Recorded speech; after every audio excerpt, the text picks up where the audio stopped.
Tonight, Scotland feels the heat. Temperatures hit 30 degrees and they're set to rise even further. Temperatures that we're seeing across Scotland are unprecedented.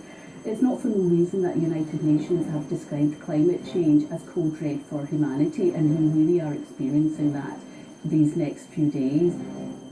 The global climate crisis means weather like this is likely to become normal, but it's also fun in the sun, and keeping cool is the order of the day, whether you're having a splash or a dash.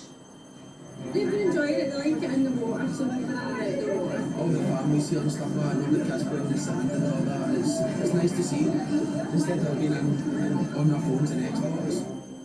Also tonight, Boris Johnson is preparing to fly out for good as the race to take over at number 10 sees 5 become 4. And saying goodbye to a legend, tributes to the goalie, Andy Gould. Across the central belt, getting higher than 30 degrees in some parts, and it's set to get even hotter. While the soaring temperatures have been greeted with glee by many, for some it's a real struggle, and it's causing disruption to infrastructure on trains, the NHS and water supplies. With an amber Met Office warning for extreme heat in force, we're also being reminded temperatures like this aren't normal and are another potential sign of the climate crisis impact. Well, we'll hear from our weather forecaster Sean Batty and climate correspondent Laura Piper in a moment. First though, here's Vanessa Taff. Getting their steps in despite the soaring temperatures. Scots braved the record-breaking conditions today with the mercury rising across most of the country.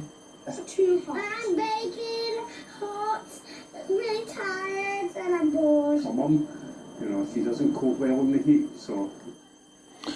Well, can I just pause it there? I went down into town about 3:30 maybe, and as soon as I opened the front door to where I live, the heat just hit me. It felt like the Sahara out there. Mind you, I've never been to the Sahara, so I wouldn't know exactly how hot it can be there. Hotter than what we've got here, I would imagine, but it's kind of hard to believe that, I know. But tomorrow, it's supposed to be even hotter. Just give her a phone, make sure she's doing all right, if she needs anything. She just doesn't like getting out in this sort of weather, but I do. The hot weather has seen a spike in demand for Scotland's water supplies. People are being urged to think twice before filling up paddling pools, hot tubs and watering the garden. Over the weekend we've had 23 tankers on the road just to keep up moving water around. We've had additional pumps in supply, increasing the outputs from our treatment works. But the main challenge that we have is if the demand keeps as high as it is, we struggle to keep up, which means we may see short-term interruptions for customers, low pressure, discoloration in terms of customer contact. So we're asking people to be sensible and efficient with their water use.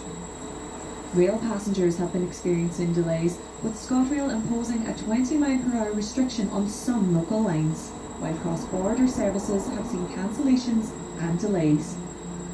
The extreme heat has also put added pressure on an already stretched NHS. We're inundated with calls with things like headaches, just feeling a bit lightheaded, a bit dizzy. We had a couple of home visits today that were for collapses. Now, it could just be part of other reasons as well, but certainly the heat is not helping that. I think just being sensible, keeping yourself, as I say, hydration, it's such a thing that everyone's saying. You'd be surprised at how little people are actually doing it. But this isn't just summer. Record-breaking days like these are a real cause for concern. We have at best 8 years to keep global warming to within the 1.5 degrees, that pre-industrial levels. The statistics are there, but the worry is that we're already gone past that. We're not meeting our targets for net zero just now, so we need to up our game. Young children, older people and pets are the most vulnerable to this extreme heat. It won't cool down overnight, and tomorrow won't offer any respite either, as temperatures go even higher. Vanessa Taff, STV News.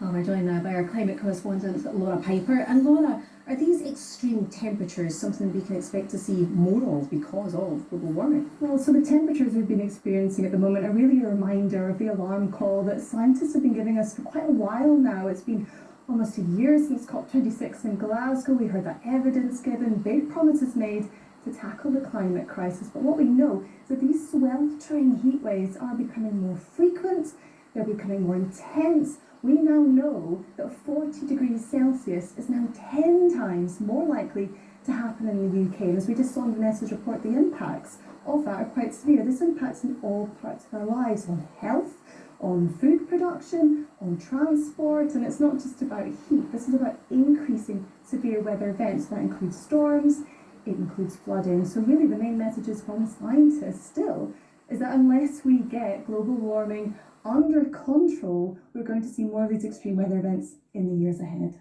All right, Laura, thanks very much for explaining all that. Thanks very much. So that's a long-term outlook, but right now we're still seeing some very high temperatures across Scotland. Our weather forecaster Sean Batty joins us from the sunshine. Of course he does.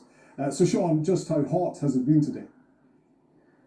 Well, it feels absolutely sweltering here. I'm in Renfrewshire, but our top temperature today has reached 28 degrees, which is 82 in Fahrenheit. But the real heat today has actually been in eastern parts of the country, across Fife and Edinburgh. The temperatures here have been up at 31 degrees.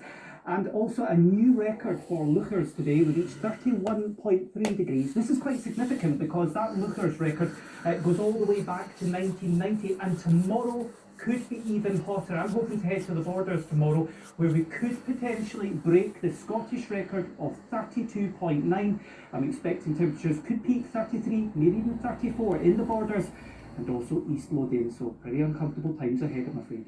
And we'll get the forecast from you later, Sean. Thank you.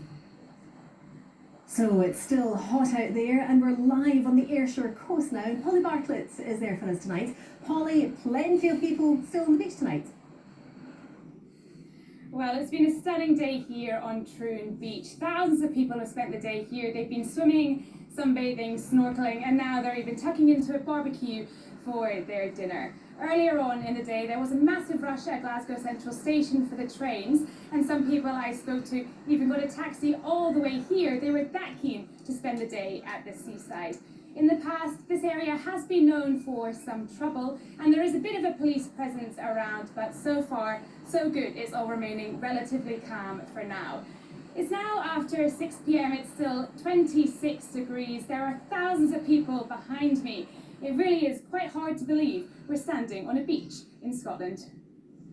Indeed it is. All right, Polly, thanks very much. Now, 5 become 4 tonight.